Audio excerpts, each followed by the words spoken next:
Hey everyone, I'm David Finz, and on this episode of the Cyber Insurance Imperative, we're going to take a closer look at the OKTA breach and what it means for your business. As many of you know, on November 3rd, OKTA confirmed a breach of their customer support management system.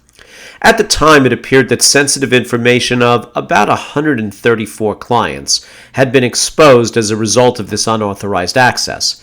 However, since then, OKTA's chief security officer has acknowledged that the hackers gained possession of usernames and contact details for essentially all the leading users of the customer support system.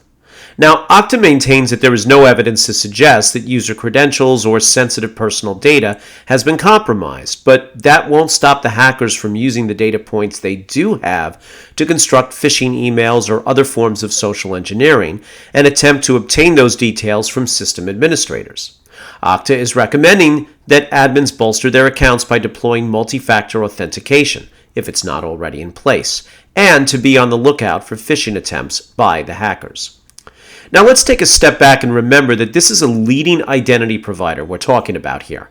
Many businesses use OKTA to verify users across a variety of applications. So the breadth of this exposure cannot be overstated. This incident underscores the importance of third and even fourth-party risk management as part of your overall cybersecurity. If you use OKTA, your in-house information security team, or your MSSP if you utilize one, needs to be on the alert for those phishing attempts. But apart from that, it's a good time to review those vendor agreements and see what recourse you have if you suffer a loss that results from a breakdown in security on the vendor's end. What are the limitations of liability imposed by the service agreement, and are there any exceptions? Does your vendor carry cyber and technology liability insurance? How much, and what evidence have they provided you of this coverage? Is your company listed as an additional insured on the vendor's policy? There are advantages and disadvantages to this approach, and these should be discussed with a trusted risk advisor. And perhaps one area that gets overlooked is whether you are required to waive subrogation on behalf of your own insurer for losses covered by your cyber policy for which the vendor may be ultimately responsible. One disturbing revelation that has come out of the OKTA breach is that customers sign into their customer support system with the same account credentials as they use within their own organization. That means if you're a system administrator and you've used OKTA's customer support with any degree of regularity, there's a chance the hackers now may be able to access your OKTA account. Of course, you can and should update your password, but this seems like a design deficiency to me.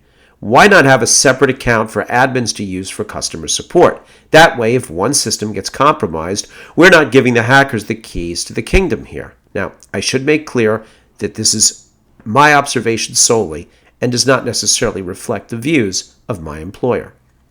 Folks, the bottom line with all of this is that you can expect underwriters to be asking about vendor management at renewal. You can't be expected to know the security posture of every service provider your company uses, but you should have a process in place to vet these providers, both from a technical and contractual standpoint.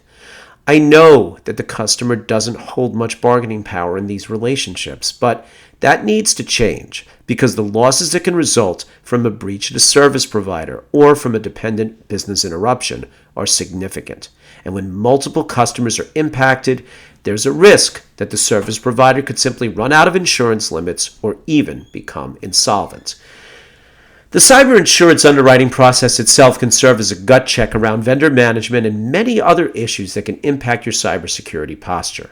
To arrange for a consultation with our team, you can DM me on LinkedIn or email me at david.finz@alliant.com. It's just one more way of helping you find the more rewarding way to manage risk. Thanks for watching.